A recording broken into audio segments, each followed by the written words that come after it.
맞이했습니다. 정신없이 돌아가는 세상이지만 신자된 우리는 정신을 좀 바짝 차리고 우리가 살아가야 합니다. 바로 사도께서 오늘 이 독서 13절로 이렇게 말씀을 하셨습니다. 우리도 이와 똑같은 믿음의 정서를 가지고 믿고 또 말합니다 라고요. 당신께서 사도로서 직무를 수행하는 데 있어서 고난과 환란이 닥쳤을 때 믿음의 정신을 가지고 이 모든 일들을 헤쳐내었다라고 이렇게 전해주고 있습니다. 참 맞는 말씀 같습니다. 옛 속담에 호랑이에 물려가도 정신만 차리면 산다라고 하셨는데요. 아무리 정신없는 세상이고 또 힘들고 어려운 상황들이 우리에게 닥치더라도 우리가 믿음의 정신을 지키고 있으면 능히 이 모든 것들을 헤쳐나갈 수 있고 또 우리가 보란듯이 이 세상으로부터 승리하는 그런 우리들의 모습을 견지해낼 수 있다라고 하는 것이죠. 그래서 오늘은 믿음의 정신으로 살자라고 하는 제목으로 함께 말씀을 나누고자 합니다. 오늘 말씀을 통해서 저희가 첫 번째로 기억할 것은 낙심하지 않는다라고 하는 것입니다. 신자로서 또 신앙인으로서 우리가 세상을 살아가는 데 있어서 우리는 분명한 확신을 가지고 이 세상을 살아가셔야만 합니다. 바로 저는 오늘 이 독서 14절로 우리에게 이렇게 전해주고 있습니다. 그것은 저희 예수를 다시 살리신 분이 예수와 함께 우리도 다시 살리시고 여러분과 함께 우리를 그분 곁에 앉히시리라는 것을 잘 알고 있기 때문입니다 라고 이렇게 말씀하셨습니다. 예수님께서 우리를 다시 살리실 것이다 라고 하는 분명한 확신, 그리고 하느님 나라에서 예수님 곁에 우리를 있게 해주시겠다라고 하는 이런 분명한 확신을 가지고 우리가 세상을 살아가야 된다고 하는 것이죠.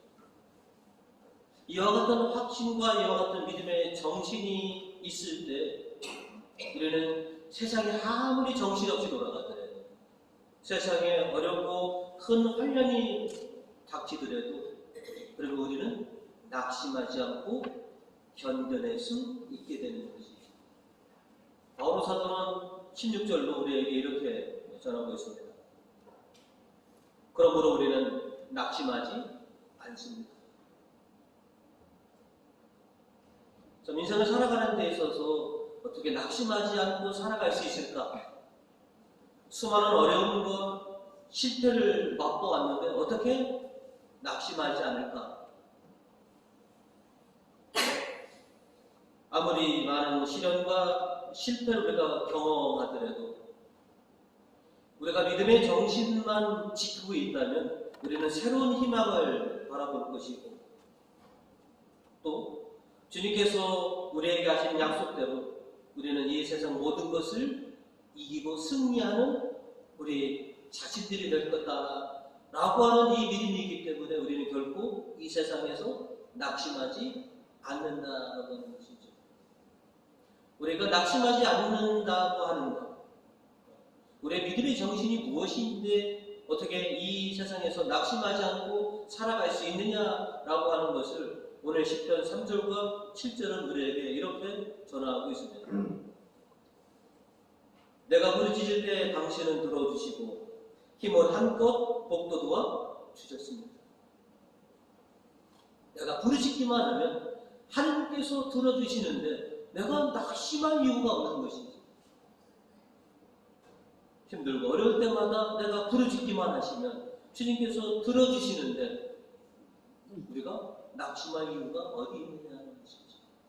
7절로 내가 고생길을 걸을 때 이 몸 살려주시며 손을 드시어 살기 있는 원수들을 치시고 오른손으로 붙들어 이 몸을 구해 주십니다. 그러니 우리는 이 세상에서 낙심할 그런 아무런 이유가 없는 것이죠.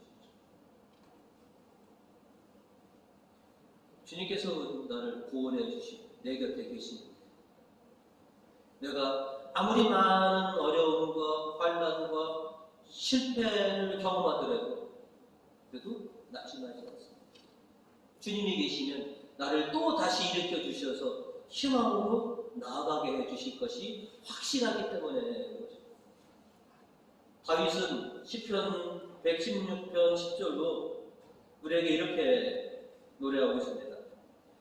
내 인생이 왜 이리 고달파느냐 하고 생각될 때에도 나는 믿음을 잃지 않았다.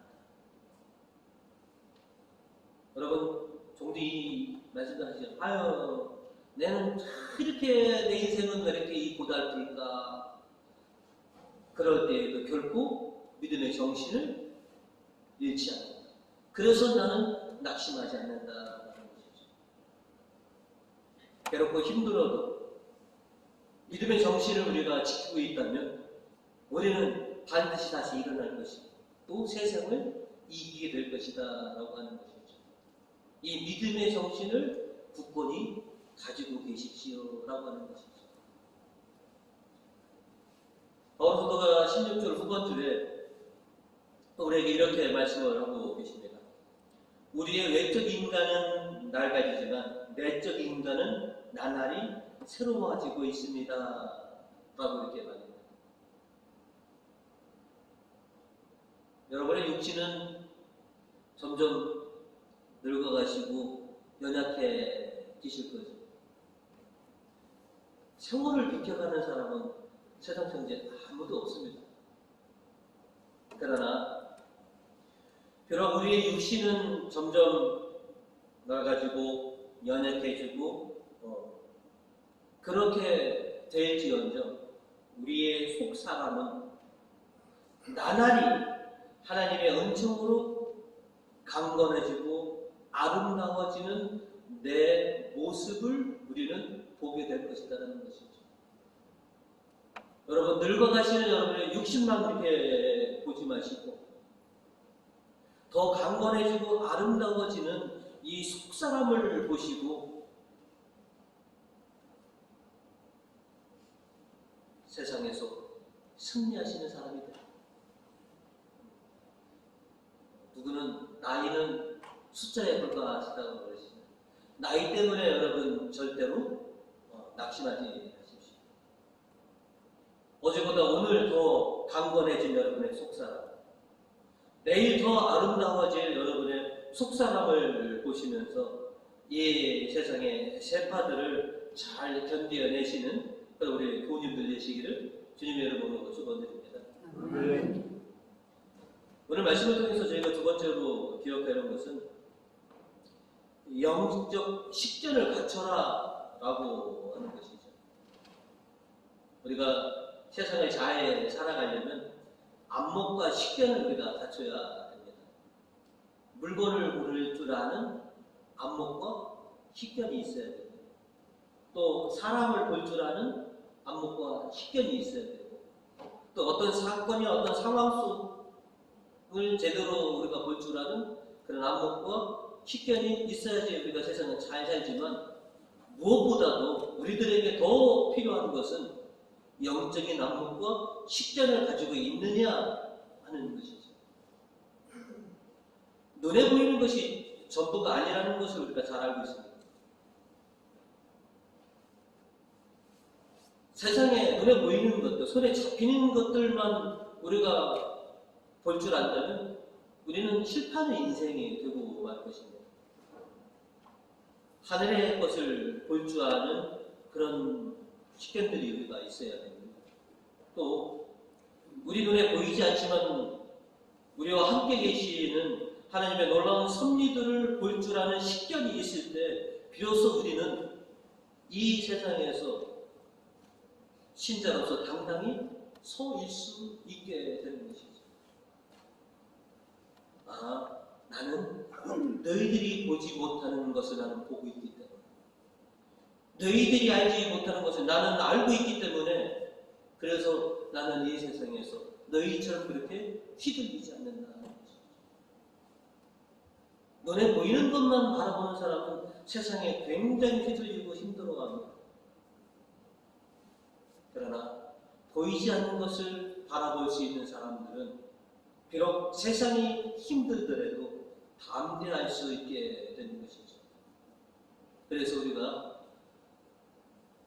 참된 신앙인으로서 이 세상을 살아가기 위해서 또 우리의 믿음을 지키기 위해서는 그래서 영적인 안목과 식견을 우리가 갖춰야 하는 것이죠. 오늘 복음에서 보시면 예수님께서 놀라운 기적들을 행하시는데 율법학자들은 그 사건을 바라볼 수 있는 영적인 식견이 없었기 때문에 에이 저 예수가 마귀의 힘을 빌어서 하는 거다라고 예수님의 그 놀라운 일들을 폄하하는 것이죠. 복음 22절로 예루살렘에서 내려온 율법학자들도 예수가 베엘제불에게 서로 잡혔다느니 또는 마귀 도박의 힘을 빌어 마귀를 쫓아낸다느니 하고 떠들었다. 왜 이렇게 떠들었느냐? 하나님을 통해서 성령의 능력이 나타남에도 불구하고 그것을 보지 못하니까 영적 식견이 없으니까 하나님의 일을 사탄의 힘을 하고 그렇게 폄하하는 것이죠. 율법학자들에게 있어서 하나님의 말씀을 연구하는 사람들이니까 그들이 조그만 영적인 안목이라도 튀어 있더라면 이렇게 주님을 몰라보지 못했을 거라는 것이죠. 주님이 하시는 그 놀라운 일들이 성령의 능력이라는 것을 그들은 깨달았을 것이고 그랬더라면 이 땅에 오신 그리스도를 저렇게 십자가에 죽음으로 내몰지 않았을 것입니다. 예수님을 알아볼 수 있는 영적인 식견이 없었기 때문에 영적인 안목이 없기 때문에 예수님께 배반되는 그런 행동들을 하고 있는 것이다라고 하는 것이죠.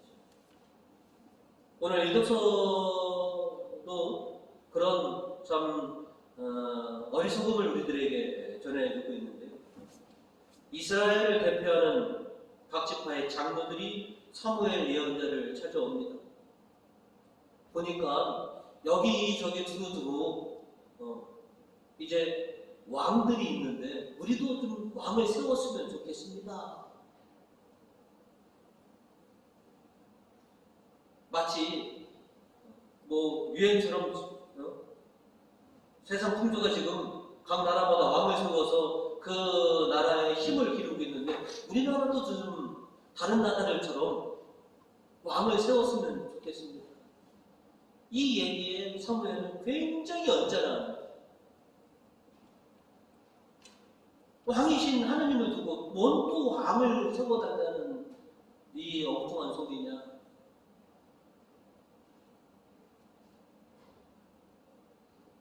하나님께서는 그런 사무엘에게 그냥 그대로 들어줘. 자, 7절의 말씀을 보시면 야훼께서 사무엘에게 이르셨다. 백성이 하는 말을 그대로 들어주어라.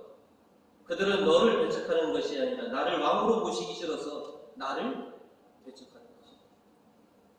이스라엘은 엄연히 이스라엘을 다스리시는 왕이신 하느님이 계시는데 그 하느님을 뒤로 하고 왕을 세워달라는 하느님을 배척하는 것이죠. 이어서 8절로 그들은 내가 에집트에서 데려내온 이후 이날까지 이때까지 나를 저버리고 다른 신들을 섬기며 그런 짓을 해왔다.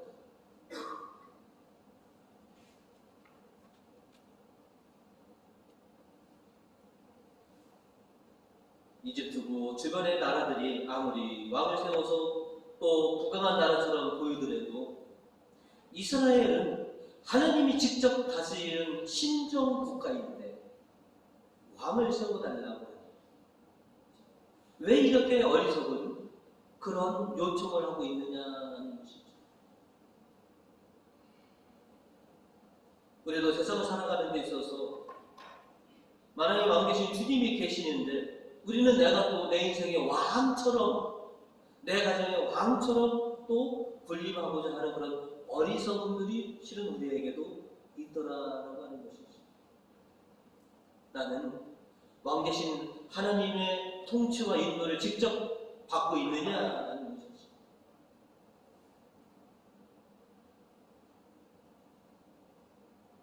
그러기 위해서 우리의 좀 영안이 좀 열리고 영적인 것을 바라볼 수 있는 그런 시각이 우리에게 갖춰져 있어야 되는 것이죠. 아무리 세상에 사건과 사고가 많이 있더라도 저 사건을 통해서, 저 상황을 통해서 하나님이 나에게 주시는 메시지가 무엇일까? 그 안에 담겨져 있는 것들을 바라볼 수 있는 그런 영적을 식견을 우리가 갖추고 있다면 우리는 세상 풍조에 따라서 이리 휘둘리고 저리 휘둘리는 사람이 결코 되지 않을 것입니다. 참 요즘 많은 사람들은 유행을 많이 합니다. 유행을 많이 해야지 이게 좀 현대인이라고 부르지만 신자들은 유행에 좀 둔감합니다. 아무리 세상 풍조가 돌아가더라도 우리는 일편단심 그저 한 분 하나님만 보고 그분만 섬기는 그런 우직한 신앙을 갖고 있는 것. 세상 풍조에 따라 살아가는 것이 아니라 하나님의 뜻대로 살아갈 수 있는 그런 사람으로 남는 것. 그것이 우리 신앙인들이 갖춰야 될 안목이고 식견이다라고 하는 것이죠. 참 세상은 변화가 많습니다. 하지만 바뀌지 않는 것이 분명히 존재합니다. 아무리 세상이 바뀌어도 하나님에 대한 그런 신앙과 진정 나의 왕은 주님 당신이십니다 라고 하는 이런 굳건한 신앙이 있을 때 우리는 이 세상으로부터 결국 승리하는 주님의 백성들이 될 것입니다. 이제 조금 더 우리의 영적인 식견들을 키워가시고 또 믿음의 정신들을 지켜서 세상을 이기시는 우리 교우님 되시기를 주님의 이름으로 축원드립니다. 끝으로 하나님의 뜻을 행하는 그런 생활을 하라고 오늘 복음은 우리에게 전해주고 있습니다. 우리 신자들의 가정이 바라는 첫 번째 꿈이 하나 있습니다. 모든 가정이 꼭 이루고자 하는 꿈은 바로 뭐냐면 우리의 가정이 성가정이 되는 것. 모든 가정이 이루어지죠. 꼭 성가정이 되는 것. 우리 가정은 피로 맺어진 가족이죠. 혈연. 우리 또 하나의 피로 맺어진 또 하나의 패밀리가 있습니다. 예수 그리스도의 피를 받아서 만들어진 영적인 가족들. 신자들은 혈육을 떠나서 영적인 가족으로 이제 한 공동체가 되었습니다.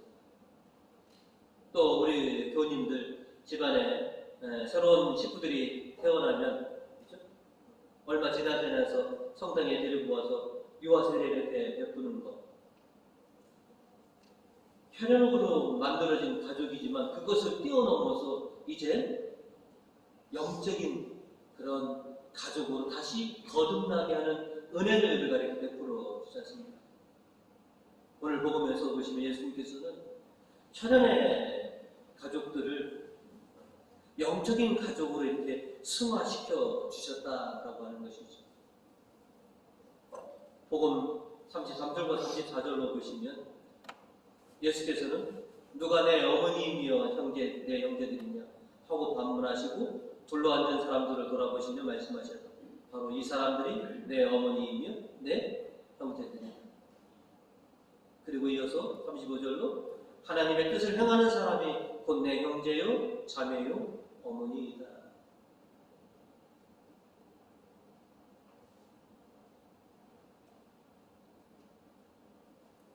피를 나는 형제들보다 신앙으로 맺어진 우리가 진정한 가족이다. 그리고 그 가족들은 단순히 영적인 가족으로 그렇게 울타리 안에만 있는 것이 아니라 하나님의 뜻을 행하는 사람들이 곧 예수님의 가족들이다라고 하는 것이죠. 그렇다고 예수님이 가족들을 이렇게 내치신 것은 결코 아닙니다. 그 누구보다도 가족들을 위해 주셨던 분이 바로 주님이시라는 것이죠. 오늘 보면 예수님에 대한 소문이 돌고 있었던 것이죠. 율법 학자들과 바리사의 사람들이 만드는 예수가 미쳤다라고. 근데 그의 친척들과 가족들도 그 소문만 듣고 실은 예수님을 좀 만나서 확인해 정말 미쳤는지. 이런 장면을 보면 가족들이 예수님의 사역을 이해하지 못하고 또 함께 하지 못하고 있는 그런 모습들을 보여주는 것처럼 보이지만 공생의 기간에는 이런 면도 없지 않아 있었지만 예수님께서 십자가에 죽으시고 또 부활하시고 승천하신 이후에 가족들은 예수님의 형제 자매들은 확 바뀝니다. 오늘 이처럼 예수님을 좀 만나서 뭔가를 좀 확인해 보려고 찾아왔던 형제들이지만 사도행전 1장 14절에는 이제는 전적으로 예수님의 남겨주신 그 유지를 받는 그 신앙의 가족들이로 변화가 됩니다. 1장 14절로 보시면 그 자리에는 예수의 어머니 마리아를 비롯하여 여러 여자들과 예수의 형제들도 함께 있었다. 그들은 모두 마음을 모아 기도에만 힘썼다. 이제 피로써 가족이 되었었는데 이제 예수님을 통해서 이제 영적인 그런 가족으로 완전히 승화되신 것이고 우리가 바라는 것도 바로 그것입니다. 저도 제 형제들을 위해서 기도를 합니다. 아직 신앙생활을 하지 못하는 그런 가족들도 있으니까 그들도 단순히 피를 나는 그 가족을 넘어서 영적인 가족으로 이렇게 승화되기 그런 마음으로 기도합니다. 그리고 어려서 부모님 덕분으로 유아세를 받은 그런 가족들도 지금 많이 잠자고 계시고 쉬고 계시는 분들도 계십니다. 그분들이 하나님의 뜻을 행하는 진정한 가족들로 다시 거듭나기를 그렇게 저는 기도하고 있습니다. 아마 저뿐만 아니라 여러분이 지금 기도하시는 것도 바로 그것일 것입니다. 여러분의 가족들 거의 다 세례 받으셨죠? 영적인 관계가 됐는데 중요한 거는 하나님의 뜻을 행하고 있느냐 하는 것이죠. 그냥 이름만 저도 세례 받고 견진 받았어요 옛날에. 세례 견진 받고 잠들고 있는 그 가족들을 깨워서 하나님의 뜻을 행하는 그런 가족들로 이제 우리가 바꿔줄 필요가 있다는 것이죠. 세례만 받았다고 견진 받았다고 그것이 다 끝나는 게 아니라라고 하죠. 하나님의 뜻을 행하는 사람이 내 가족이다. 이게 예수님이 하시는 말씀이시죠. 그래서 저와 여러분도 우리 가족들이 하나님의 뜻을 행하는 주님의 가족으로 다시 거듭날 수 있는 그런 은총을 달라고 지금 간절히 기도하고 있고 또 그렇게 될 날이 확실히 올 거라고 믿고 있습니다. 이렇게 우리의 가정을 성가정화하려면 지금 이름뿐인 이 가족들을 하나님의 뜻을 행하는 가족들로 변화시켜 주려면 그래서 우리가 이 믿음의 정신을 굳건히 갖추고 있어야 되는 것이죠. 신앙의 어른들이 부모님들이 이 믿음의 정신이 왔다 갔다 해서는 안 됩니다. 분명한 기준이 있으셔야 됩니다. 이 신앙의 정신은 결코 어떤 상황 속에서도 흔들리거나 좌로 우로 치우쳐서는 안 됩니다. 그러면 자녀들이 헷갈려 합니다. 우리 부모님에게 있어서는 하나님은 세상 없는 변함없는 것입니다. 이게 사도 바오로가 견제했던 믿음의 정신인 것입니다. 이 믿음의 정신이 굳건하신 분은 환난과 시련 속에서도 결코 흔들리지 않습니다. 우리 가정이 성가정이 되려면 여러분이 믿음의 정신으로 여러분의 가정을 중심을 확 잡으셔야지만이 되신다는 것이죠. 이제 오늘 주님께서 우리에게 요청하신 대로 바오로 사도가 우리에게 요구하는 대로 믿음의 정신을 우리가 지키고 또 하나님의 뜻을 행함으로써 하나님에게 사랑받는 그런 가족들로 영원히 우리가 기억해야 될 것입니다. 그러기 위해서 지금 좀 힘드시더라도 또 사랑하는 사람들을 위해서 믿음의 정신을 더욱더 굳건히 세워서 여러분의 소망들을 이루어내시는 우리 교우님들이 되시기를 주님의 이름으로 축원드립니다.